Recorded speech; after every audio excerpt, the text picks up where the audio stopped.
Kumai, mi nombre está Zoraida Molina Arndel. Salmo 127.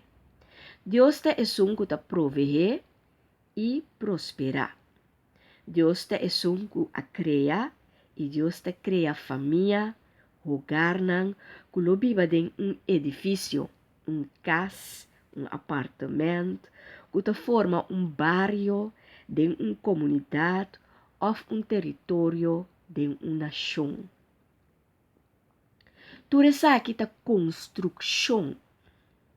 Hopi cas junto ta forma um barrio. Hopi barrio junto ta forma um país. Antes, gente tava ta cana dentro mundo aqui como país ou nação dentro mundo. Sem um lugar de viva estável. Depois, gente a começar a criar cidade e viva junto riba território nang banda de água, banda de rio nang e civilização a começar. Turende com ang cas, bibanda bou de tak, bibanda bou de proteção de rei que ta bringa pa nang, guia nang, proteger nang, pero na mesera traha também pa rei. Assim na nação nang alanta. Tur gente estava a depender de outro e ajuda outro para sobreviver. Pero o pueblo escogido de Deus estava a sa, com nada depender de o Criador de céu e terra.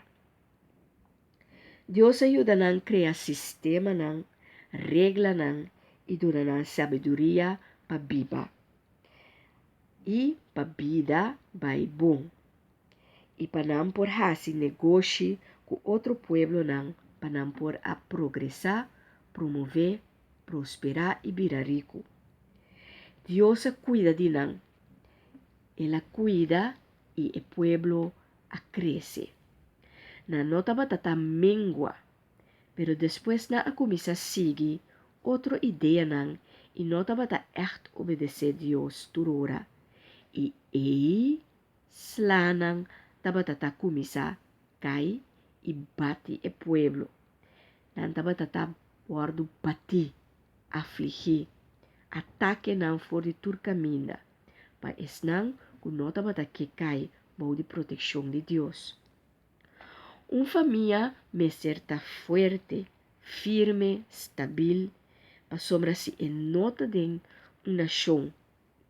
Não tem houve problema para com sua estabilidade, manejo e prosperidade. Houve gente não sabe o secreto aqui, que a família está núcleo de uma comunidade. Ora tem uma nação estável, houve família está vai de nação aqui para não por ganhar estabilidade. Porque quizás tem uma nação na não tem estabilidade aqui. Tanto estabilidade social, econômico, político, emocional. Turcos que passa com a família da reflexo e manifestação de uma comunidade e de uma nação. O salmo aqui está nos contra caso de família para bendição de Deus por barra ribache. E homem tem um rol importante em sua organização de família. Bendição lo bariba e yunang. E homem está encarregado para formar, guiar com habilidade e fortaleza e dar direção. Ta biabo ta hanya e chance para guiar para não virar adulto. Nalo imitar é maior e nalo escolhe de bom of de malo. E homem lo tem gozo se suyunan ta bom. Laga nos lanta família nang stabil de Deus, que ta confia Deus, com bem-estar. Enjoy the journey.